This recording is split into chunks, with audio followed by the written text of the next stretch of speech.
이 시간 하나님 말씀 보도록 하지요. 하나님 말씀은 창세기 25장 19절에서 28절의 말씀입니다. 창세기 25장 19절에서 28절의 말씀. 창세기 25장 19절에서 28절 말씀입니다. 창세기 25장 19절에서 28절 말씀 우리 한 목소리로 읽겠습니다. 아브라함의 아들 이삭의 족보는 이러하니라. 아브라함이 이삭을 낳았고 이삭은 40세에 리브가를 맞이하여 아내를 삼았으니 리브가는 밧단 아람의 아람 족속 중 부두엘의 딸이요 아람 족속 중 라반의 누이였더라. 이삭이 그의 아내가 임신하지 못하므로 그를 위하여 여호와께 간구하매 여호와께서 그의 간구를 들으셨으므로 그의 아내 리브가가 임신하였더니 그의 아들들이 그의 태 속에서 서로 싸우는지라. 그가 이르되 이럴 경우에는 내가 어찌할꼬 하고 가서 여호와께 묻자온대 여호와께서 그에게 이르시되 두 국민이 내 태중에 있구나. 두 민족이 내 복중에서부터 나누이리라. 이 족속이 저 족속보다 강하겠고 큰 자가 어린 자를 섬기리라 하셨더라. 그 해산 기한이 찬즉 태에 쌍둥이가 있었는데 먼저 나온 자는 붉고 전신이 털옷 같아서 이름을 에서라 하였고 후에 나온 아우는 손으로 에서의 발꿈치를 잡았으므로 그 이름을 야곱이라 하였으며 리브가가 그들을 낳을 때에 이삭이 60세였더라. 그의 아들들이 장성함에 에서는 익숙한 사냥꾼이었으므로 들 사람이 되고 야곱은 조용한 사람이었으므로 장막에 거주하니 이삭은 에서가 사냥한 고기를 좋아하므로 그를 사랑하고 리브가는 야곱을 사랑하였더라. 아멘. 12명의 아들을 낳았고 그 아들들이 전부 각 부락의 지도자가 된 이스마엘과는 달리 이삭은 아직 어린 두 아들 에서와 야곱만 있을 뿐이었습니다. 그래서 겉으로 보기에 이삭보다 이스마엘이 더 성공한 것처럼 보일 수 있습니다. 그러나 늘 말씀드리는 것처럼 하나님 없는 성공은 헛될 뿐이며 하나님 없는 복은 진정한 복이 아닙니다. 이삭의 삶은 바로 이것을 이스마엘이 아니라 하나님과 함께 하시는 이삭이 복된 사람이라는 것을 배워가는 과정이다라고 해도 과언이 아닙니다. 그리고 이것은 아브라함이 그의 삶을 통해서 배워야 했던 내용이기도 하죠. 그런 이삭은 40세에 리브가와 결혼했으나 20년 가까이 임신하지 못했습니다. 창세기 25장 19절입니다. 아브라함의 아들 이삭의 족보는 이러하니라. 아브라함이 이삭을 낳았고 이삭은 40세에 리브가를 맞이하여 아내를 삼았으니 리브가는 밧단 아람의 아람 족속 중 부두엘의 딸이요 아람 족속 중 라반의 누이였더라. 이삭이 그의 아내가 임신하지 못함으로 이렇게 됩니다. 지금 이삭의 상황을 생각했을 때 이것은 불행이었습니다. 이스마엘의 아들들은 벌써 장성해서 각 부락의 지도자가 되어가고 있었을 텐데 이삭에게는 아직 자식이 없었으니까요. 심지어 그런 상황에서 아버지 아브라함마저 후처를 맞이하여 동생들을 여러 명 낳고 있었습니다. 그런데 이삭만 아이가 없는 겁니다. 이삭의 근심이 얼마나 깊었겠습니까? 아마도 아브라함도 그런 이삭의 근심을 알았을 겁니다. 아브라함은 에서와 야곱이 15살이 될 때까지 살아 있었거든요. 그러면 이삭의 근심을 아는 아브라함은 20년 동안 아이를 낳지 못하는 며느리와 아들 레위에게 뭐라고 했겠습니까? 아브라함은 100년 동안 아들이 없었습니다. 걱정하지 말라고. 다 때가 있다고. 하나님께서 이삭을 통해 하나님의 약속을 이루어 가겠다고 하셨으니 그렇게 될 거라고. 그러니 걱정하지 말라고 했을 겁니다. 그게 아브라함이 그의 삶을 통해서 하나님께로부터 배우게 된 하나님의 방식이었으니까요. 그리고 그 과정에서 자신이 섣불리 나섰다가 여러 문제가 생겼던 것도 알고 있었으니 그것도 가르쳤을 겁니다. 자식이 안 생긴다고 다른 여자 들이지 마라. 아빠가 하갈이랑 해서 하갈과 아들을 낳았는데 이렇게 됐다. 이런 얘기 했을 겁니다. 그러나 20년이 지나자 이삭은 더 이상 마냥 기다리기만 할 수는 없었을 겁니다. 그래서 아버지의 하나님 여호와께 기도합니다.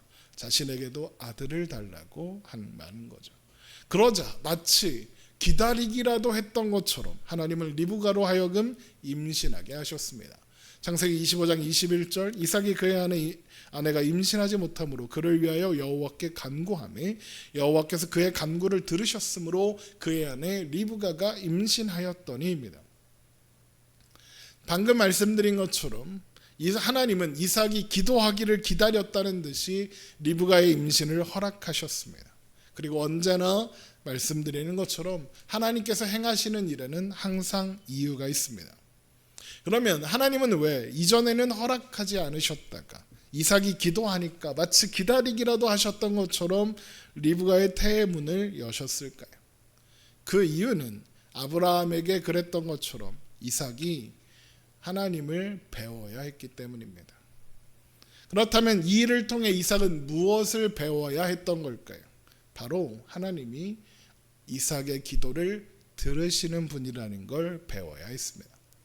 이삭은 하나님이 그와 함께 하시며 그를 주목하여 지켜보고 계시며 그의 모든 소리를 듣고 계신다는 것을 배워야 했습니다. 사실 이삭은 아브라함이 들려주는 하나님에 관한 이야기가 사실이라는 것을 배워야 했습니다. 그래서 하나님은 이삭이 기댈 수 있는 분이고 기대할 수 있는 분이라는 것을 알아야 했습니다.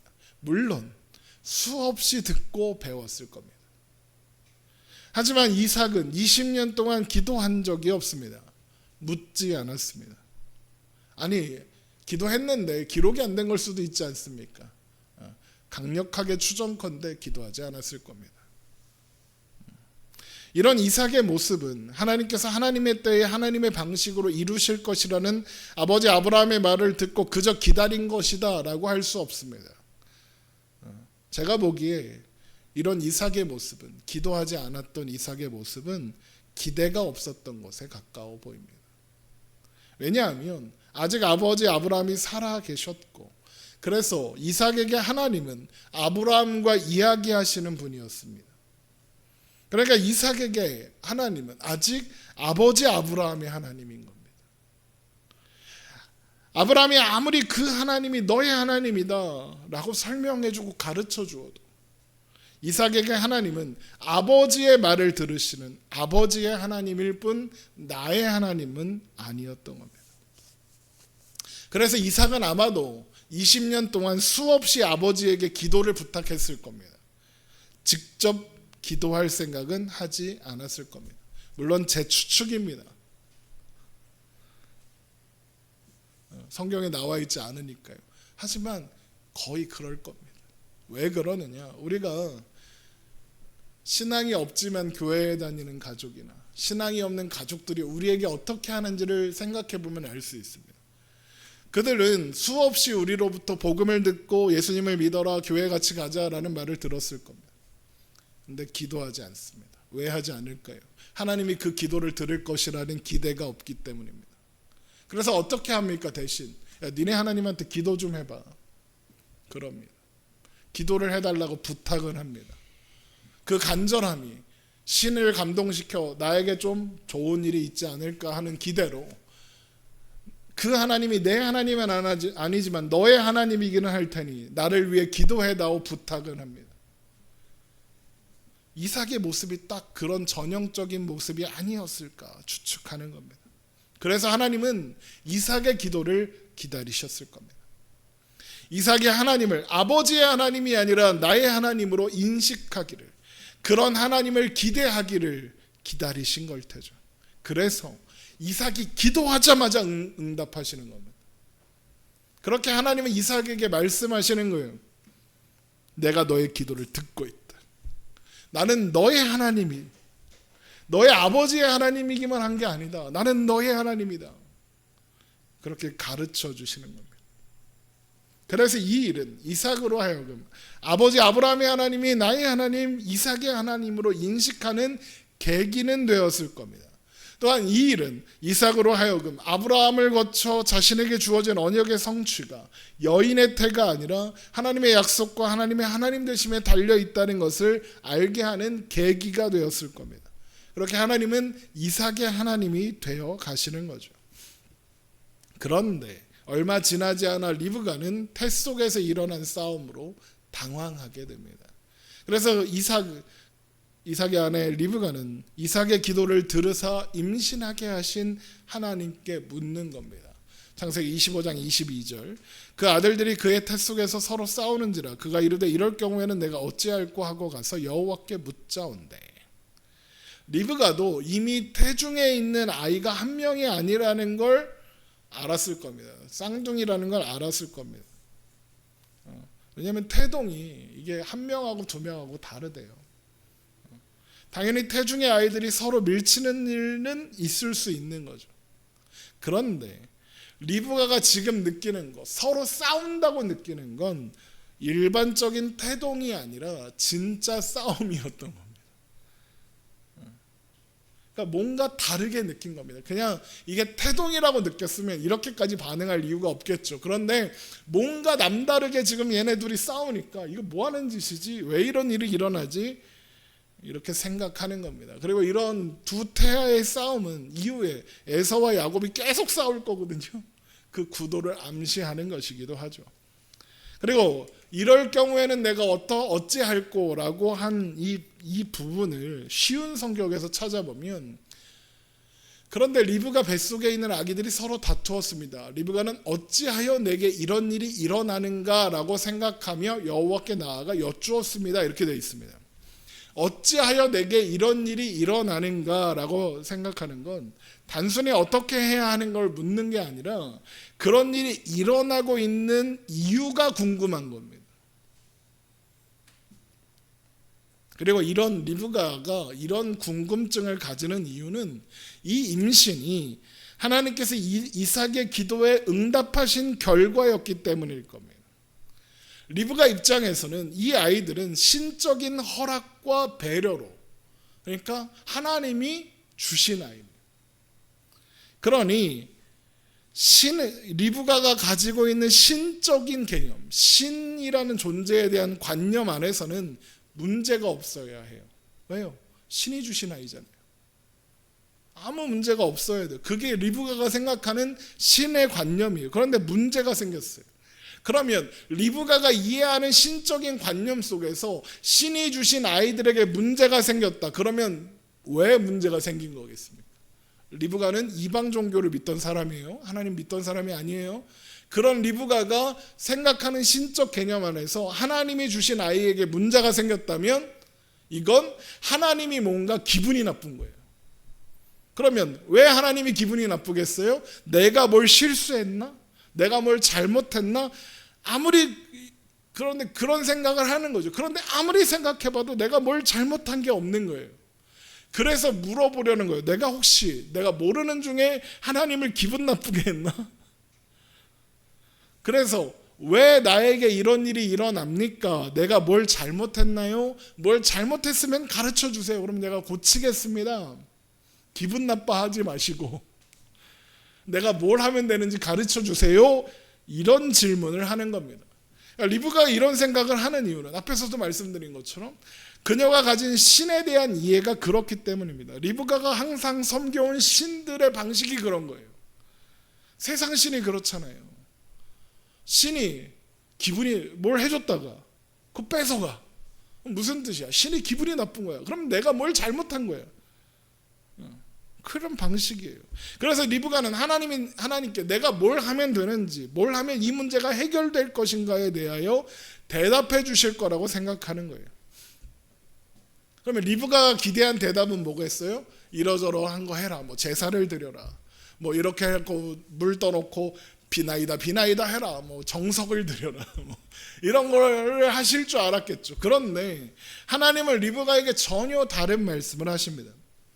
리브가가 뭘 잘못했거나 문제가 있어서 이런 일이 일어난 게 아니라 하나님은 리브가의 태중에 두 민족, 두 국민이 그녀의 태중에 있는데 한 족속이 다른 족속보다 강하겠으나 그 강한 자가 어린 자, 작은 자, 약한 자를 섬기게 될 거다. 이렇게 말씀하십니다.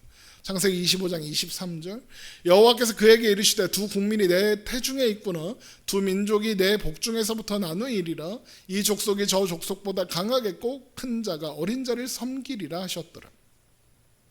그러니까 두 아이가 싸우는 것은 이미 복중에서부터 두 민족으로 나누어져 있기 때문이라는 겁니다. 그러니까 하나님의 섭리 가운데 이미 그렇게 되기로 예정되어 있어서 태중에서부터 싸운다 이거예요. 그리고 그런 하나님의 섭리 속에서 이 족속이 저 족속보다 강하겠으나 큰 자가 어린 자를 섬기는 일이 일어나게 될 거다라고 하시는 거예요. 여기에서 다른 족속보다 강한 족속이란 에서와 그의 후손들이겠죠. 하지만 큰 자가 어린 자를 섬길 것이니 에서와 그의 후손들이 야곱과 그의 후손들을 섬기게 된다는 거죠. 그러니까 지금 하는 말이 뭐예요?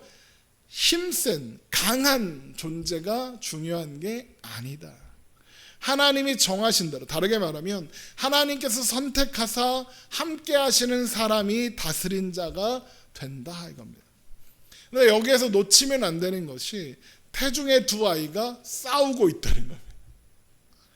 둘 중에 더 나은 사람이 있는 게 아니다 이거죠.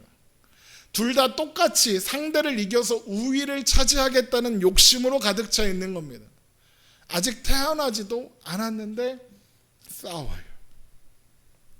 그런데 하나님은 두 사람 중에 작은 자 야곱을 택하셨고 그를 통해 아브라함과 이삭에게 주신 약속이 이어지게 하시겠다 그러는 겁니다. 이 말은 야곱이 하나님의 선택을 받을 만한 이유가 있지 않지만 하나님은 그를 선택하셨다 이 얘기를 하는 겁니다. 이것은 아브라함을 부르시고 선택하신 원리와 똑같습니다. 하나님은 아브라함이 선택받을 만해서 선택하지 않으셨습니다. 아브라함에게는 하나님이 선택하실 만한 원인이나 이유가 전혀 없었지만 하나님은 하나님의 주권과 뜻 가운데 그를 택하셨습니다. 그리고 약속을 주셨습니다. 이것에 관하여 바울은 이렇게 이야기합니다. 로마서 9장 10절 좀 긴데 눈으로 함께 따라오십시오. 제가 읽겠습니다. 그뿐 아니라 또한 리브가가 우리 조상 이삭 한 사람으로 말미암아 임신하였는데 그 자식들이 아직 나지도 아니하고 무슨 선이나 악을 행하지 아니한 때에 택하심을 따라 되는 하나님의 뜻이 행위로 말미암지 않고 오직 부르시는 이로 말미암아 서게 하려 하사. 지금 제가 한 이야기죠. 그 두 태중에 있는 두 아이가 뭘 아무것도 하지 않았는데 자격이 없었는데 하나님이 택하셨다 이 얘기를 하는 거예요. 리브가에게 이르시되 큰 자가 어린 자를 섬기기라 하셨나니 기록된 바 내가 야곱은 사랑하고 에서는 미워하였다 하신 것 같으니라. 그런지 우리가 무슨 말을 하리요? 하나님께 불의가 있느냐? 그럴 수 없느니라. 모세에게 이르시되 내가 긍휼히 여길 자를 긍휼히 여기고 불쌍히 여길 자를 불쌍히 여기리라 하셨으니 그런지 원하는 자로 말미암음도 아니요 다른 박질을 하는 자도 말미암음도 아니요 오직 긍휼히 여기시는 하나님으로 말미암음이니라. 성경이 바로에게 이르시되 내가 이 일을 위하여 너를 세웠으니 곧 너로 말미암아 내 능력을 보이고 내 이름이 온 땅에 전파되게 하려 함이라 하셨으니 그런즉 하나님께서 하고자 하시는 자를 긍휼히 여기시고 하고자 하시는 자를 완악하게 하시느니라.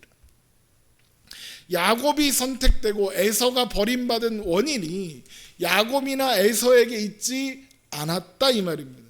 오직 하나님의 뜻과 하나님의 주권에 달려 있었다는 거죠. 그리고 아브라함이 바로 그런 선택을 받은 사람들의 대표입니다. 이것은 단순히 하나님이 자기 마음대로 선택하셨다 이런 이야기가 아닙니다. 하나님은 사람의 자격이나 조건과는 상관없이 다른 박질하는 사람도 아니고 노력하는 사람도 아니고 원하는 자, 간절히 바라는 자를 통해서도 아니다. 오직 하나님은 사람의 자격이나 조건과는 상관없이 선택하셨다 이겁니다. 그리고 이 말은 하나님의 일은 사람의 자격이나 조건과는 상관없이 성취되고 이루어진다는 의미인 겁니다. 그래서 아브라함에게 일어난 모든 일들이 아브라함의 어떠함과는 상관없이 성취되고 이루어진 겁니다. 야곱도 마찬가지입니다. 야곱에게는 선택받을 만한 이유가 없습니다. 이후 펼쳐지는 야곱의 이야기에도 계속 그렇다는 걸 알 수 있습니다. 야곱은 어머니 태중에서 그랬던 것처럼 끊임없이 형을 이기려고 합니다.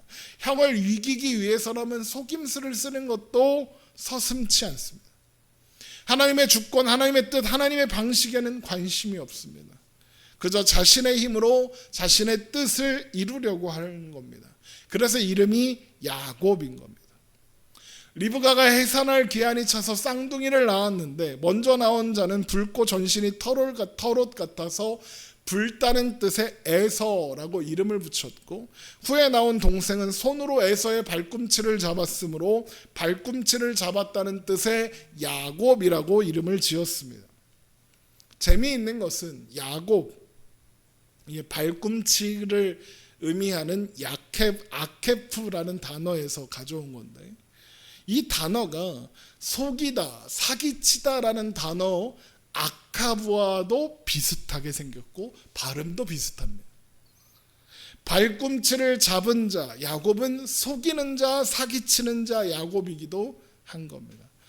이것은 이후 야곱이 보여주는 여러 가지 비열한 행동들을 암시하는 것이기도 합니다. 그런데 발꿈치를 의미하는 아케브, 야곱에는 보호한다는 의미도 있습니다. 발꿈치 바로 뒤에서, 그러니까 바로 뒤에서 이 앞에 있는 발꿈치를 가진 그 사람을 지키는 모습을 표현하는 말로도 사용되기 때문입니다. 놀라운 건 야곱이 야케브엘이라는 말을 축약한 말 단어와도 그 모양과 발음이 유사하다는 겁니다. 야케브엘, 의미는 아케브, 보호하다, 엘, 하나님, 합치면 하나님이 보호하신다. 남의 발꿈치를 잡고 남을 등쳐박는 사기꾼 야곱은 하나님께서 보호하시는 야곱이기도 하다 이겁니다. 실제로 야곱은 하나님이 보호하시는 인생을 살아갑니다. 그렇다고 야곱이 하나님의 뜻과 인도하심을 따라 살았느냐? 그건 아닙니다. 하나님의 일방적인 은혜와 인도하심이 있었을 뿐입니다. 야곱은 그저 평생 아카브, 속이면서 살았습니다. 하나님은 그런 야곱을 아케브, 보호하시고 인도하셨습니다. 그리고 결국에는 하나님 앞에서 살아온 인생이었다라고 고백하는 자리까지 데리고 가십니다. 아브라함에게 그러셨던 것처럼 또 이삭에게 그러시는 것처럼 야곱에게도 그렇게 행하시는 겁니다. 또한 우리에게도 그렇게 행하실 겁니다. 우리의 자격과 조건과는 상관없이 하나님의 일방적인 은혜와 사랑이 우리의 삶을 이끌어가고 있습니다. 우리의 삶의 모든 순간이 하나님 앞에 있는 겁니다. 이후 이야기가, 창세기의 이야기가 다 그런 겁니다. 출애굽기, 레위기, 민수기 다 그런 얘기입니다. 자, 그렇게 리브가가 쌍둥이를 낳으니 이들이 그 유명한 에서와 야곱입니다. 아이들이 15살 되는 해에 그들의 할아버지 아브라함이 죽었고 그들은 아버지와 함께 할아버지의 장례식을 치렀습니다. 그렇게 두 사람은 이후로 장성하여 어른이 되었으니 에서는 사냥꾼 들사람으로 살았고 야곱은 조용한 사람으로 가축을 돌보는 목자가 되어 장막에서 살았습니다. 창세기 25장 27절, 그 아이들이 장성함에 에서는 익숙한 사냥꾼이었으므로 들 사람이 되고 야곱은 조용한 사람이었으므로 장막에 거주하니, 이렇게 되어 있습니다. 여기에서 야곱은 조용한 사람이었다, 이걸 보고 말도 못하고 소심하고 이런 사람이었나 이렇게 생각하면 안 됩니다. 야곱은 그런 사람이 아닙니다. 말을 얼마나 잘하는데요. 형 에서를 등쳐먹을 정도로 말을 잘합니다. 그래서 조용한 사람이라는 말은 뭔가 음흉하고 속내를 겉으로 잘 드러내지 않는 그런 의미에 가깝습니다. 반면 에서는 밖으로 돌아다니며 직설적이고 자기 감정을 잘 드러내는 그런 사람이었던 겁니다. 그러니까 두 사람은 완전 정반대의 성향을 가지고 있었던 겁니다. 그러니 어땠겠습니까? 당연히 안 맞아요. 안 맞아. 게다가 말이 형 동생이지. 한날 한시에 태어나 몇 분 차이 났을 거예요. 그렇잖아요. 쌍둥이가 형 동생 해요? 안 하잖아요. 야 엄마 전마 이러지. 그러니까 둘이는 같은 날 같은 시간 몇 분 차이로 태어난 그냥 쌍둥이에요. 그러니 경쟁이 얼마나 치열했겠어요. 엄마 뱃속에서 시작된 싸움이 계속 되었을 거예요. 그런데 그런 두 사람의 경쟁을 부추긴 게 누구냐? 바로 이삭이었어요. 창세기 25장 28절, 이삭은 에서가 사랑한 고기를 좋아함으로 그를 사랑하고 리브가는 야곱을 사랑하였더라. 이삭이 에서를 사랑한 이유가 뭐래요? 에서가 사냥한 고기를 좋아함으로 그래요. 그런데 그게 에서가 사냥해온 고기가 맛있어서 그래서 에서를 사랑했냐? 그거 아니에요. 왜냐하면 훗날 야곱이 자신을 에서라고 속여서 별미를 대접할 때 그 차이를 전혀 눈치채지 못해요. 그러니까 이게 사냥한 고기인지 내가 키우는 양고기인지 몰라요. 나이가 많아서 시력이 좋지 않아도 입맛은 잘 안 변하잖아요. 그러니까 이삭이 에서가 사냥한 고기를 좋아해서 에서를 사랑한 게 아니라 에서를 사랑하니까 에서가 사냥한 고기가 맛있는 거예요. 그러면 이삭은 왜 에서를 편애했을까요? 여러 가지 이유가 있겠지만 저는 이스마엘 때문이라고 생각해요. 이스마엘은 아브라함의 집에서 나간 뒤 광야에서 거주하며 활 쏘는 자가 되었어요. 뭐가 된 거예요? 사냥꾼이 된 거예요. 사냥과 전투에 능한 사람이 된 거죠. 그런 이스마엘이 아버지의 장례식장에 12불악의 지도자가 된 12명의 아들들, 그럼 걔네만 있겠어요? 그 자손들도 있겠죠. 걔네들 데리고 나타난 거예요. 반면 이삭에게는 야곱과 에서뿐이에요. 당연히 초라하게 느껴졌을 거예요. 그리고 이스마엘처럼 되고 싶었겠죠. 그런데 하나님께서 아버지 아브라함에게 주신 약속이 있어요. 이삭도 아버지가 자신을 죽여 제물로 바치려고 했던 모리아 산에서 그 약속을 직접 듣고 확인했었잖아요. 창세기 22장 15절, 그때 있었던 말씀이에요. 여호와의 사자가 하늘에서부터 두 번째 아브라함을 불러 이르시되 여호와께서 이르시기를 내가 나를 가리켜 맹세하노니 내가 이같이 행하여 내 아들 내 독자까지도 아끼지 아니하였은즉 내가 내게 큰 복을 주고 내 씨가 크게 번성하여 하늘의 별과 같고 바닷가의 모래와 같게 하리니 내 씨가 그 대적의 성문을 차지하리라. 또 내 씨로 말미암아 천하 만민이 복을 받으리니 이는 내가 나의 말을 준행하였음이니라 하셨다 하니라.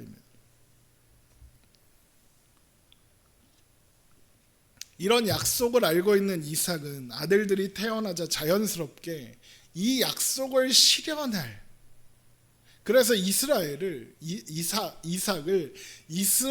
부럽지 않은 사람이 되게 해줄 사람이 누군가 둘 중에 하나일 거 아니에요. 이게 둘 중에 누굴까 이렇게 봤겠죠. 그런데 아이가 자라면서 보니까 에서가 그런 사람이구나라고 생각하게 됐을 거예요. 왜요? 지금 이삭이 보는 복받은 사람의 기준이 누구예요? 이스마엘이에요. 근데 이스마엘은 사냥꾼인데 에서가 바로 그 이스마엘을 닮은 사냥꾼이 된 거예요. 그런 면에서 에서는 이스마엘을 닮은 거예요. 그래서 이삭은 에서가 하나님의 약속을 성취해서 나를 이스마엘처럼 만들어줄 사람이라고 생각했고 에서를 더 사랑하게 된 거죠. 왜 그렇잖아요. 엄마 아빠들이 편애하는 자식이 그게 편애하는 게 얘가 더 이쁜 짓을 해서가 아니잖아요. 얘가 뭔가 내 꿈을 이루어줄 것 같고 내 소망을 이루어줄 거 하니까 애주징자하고 이뻐하다가 애를 망치잖아요. 지금 그런 거예요. 반면 리브가는요, 야곱을 사랑했어요. 왜요? 에서는 집을 나가면 들어올 생각을 안 해. 뭐라고 잔소리를 하면 뭐라 그래요? 아, 내가 알아서 할 테니까 엄마는 신경 쓰지 마 이랬을 거 아니에요.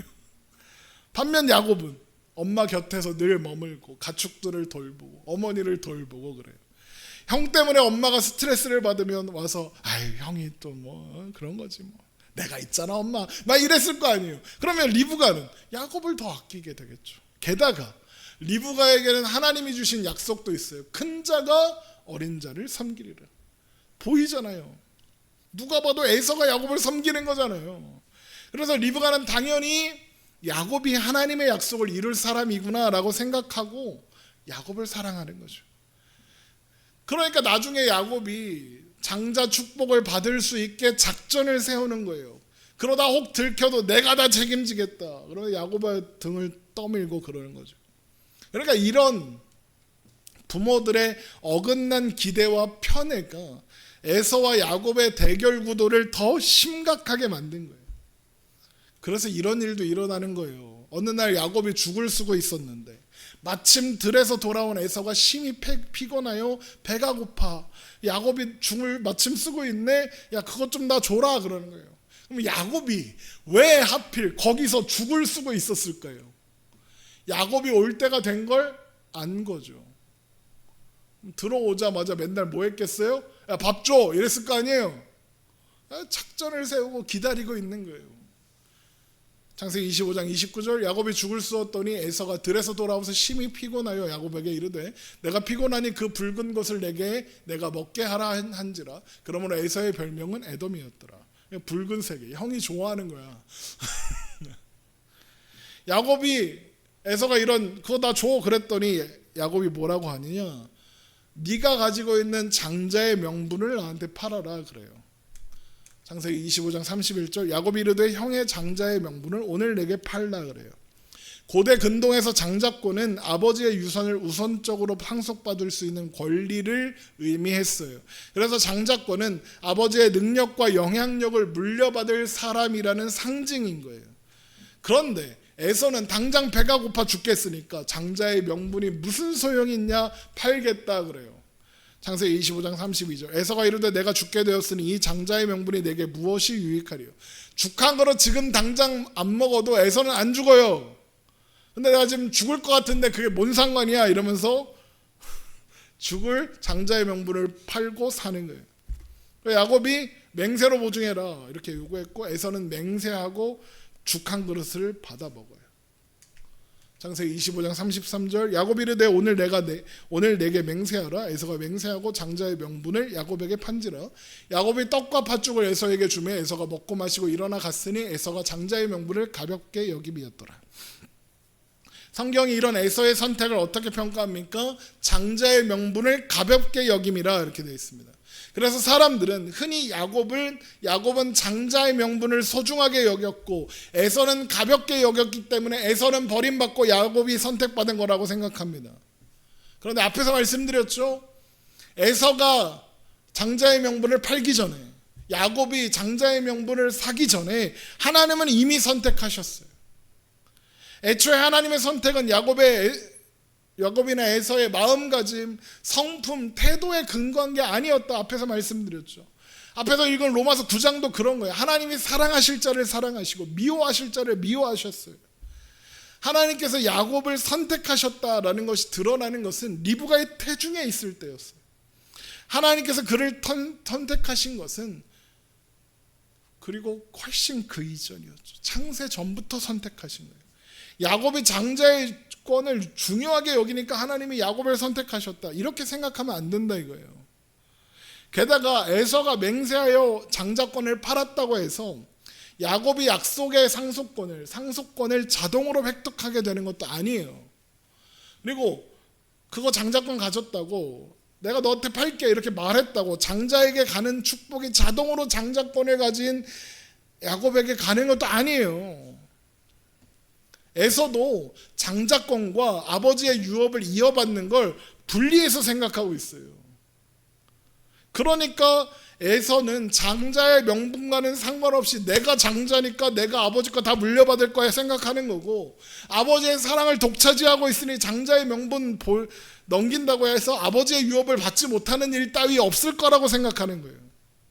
게다가 혹 그런 일이 일어난다면 내가 뛰어난 사냥꾼이니 언제든지 야곱을 제압할 수 있다 생각하는 거죠. 그러니까 에서의 입장에서 장자권을 넘긴다 이건 무슨 뜻이냐, 야 이제부터 내가 형 내가 이제부터 형이야? 그래 죽 한 그릇 줘 이거예요. 그래 네가 형해. 이 정도 가벼움이었던 거예요. 에서가 생각하는 건.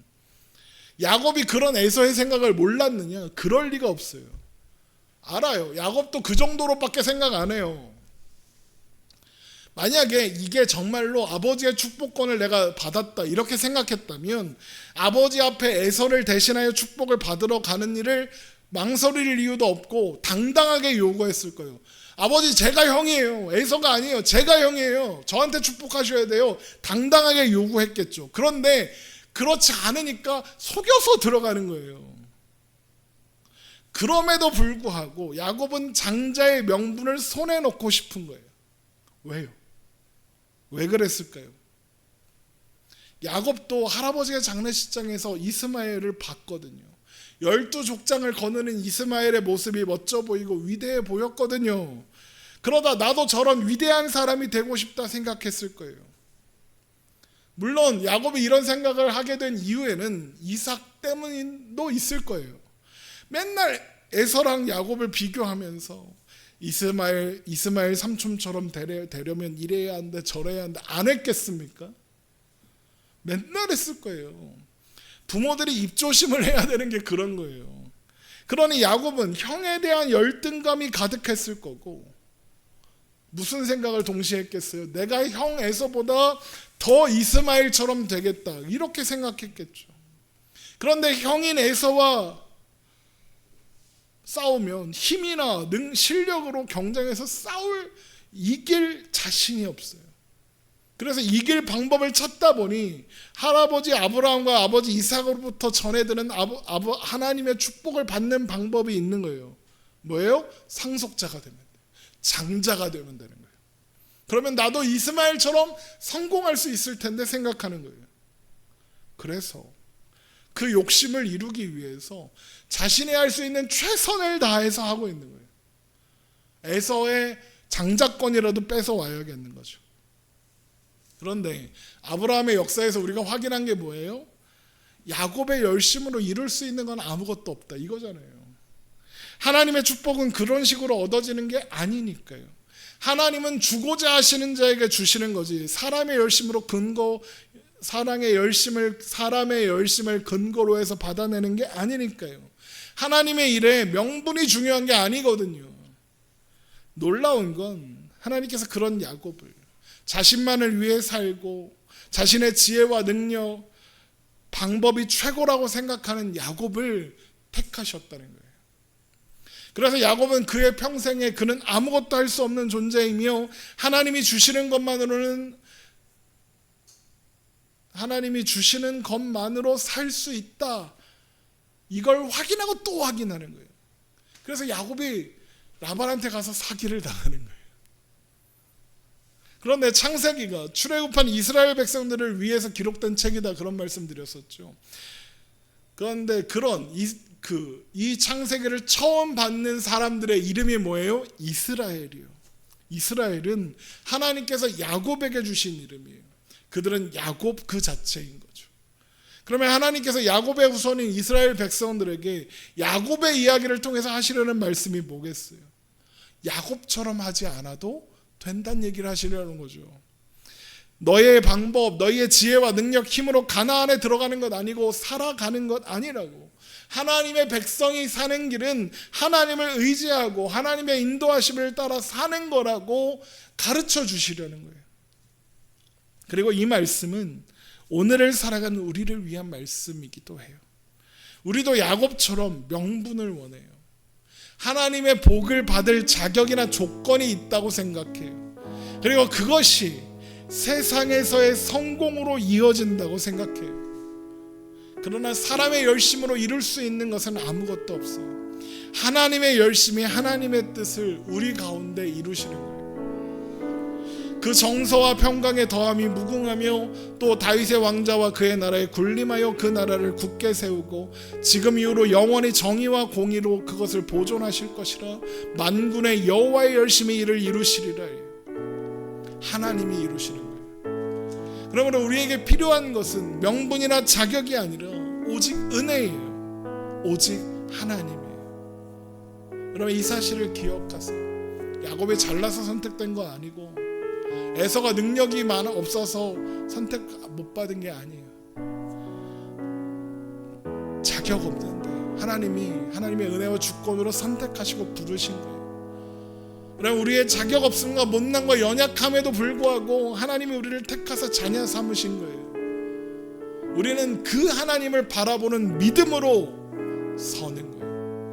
그 하나님을 기대하는 소망으로, 갈망하는 사랑으로 하나님 안에서 하나님과 함께 오늘을 사는 거예요. 그러면 하나님께서 우리의 삶에 우리가 만나게 되는 수없이 많은 일들을 통해서 우리를 가르치시고 세우시고 만드시는 거예요. 그렇게 우리를 하나님이 선택하신 사람답게 만드시는 거예요. 여러분의 오늘은 하나님이 지금 하나님의 말씀대로 만들어 가시는 그 날인 거예요. 여러분, 이 사실을 기억하며 하나님을 기대하는 믿음으로, 나의 초라함이 아니라 하나님의 하나님 되심을 바라보는 믿음으로 하나님을 붙잡고 하나님을 의지하여 하나님 나를 만드시옵소서. 하나님이 나의 하나님이라는 사실로 인하여 만족하고 기뻐하며 오늘을 살겠습니다 하는 그런 우리가 되기를 주님의 이름으로 축원합니다.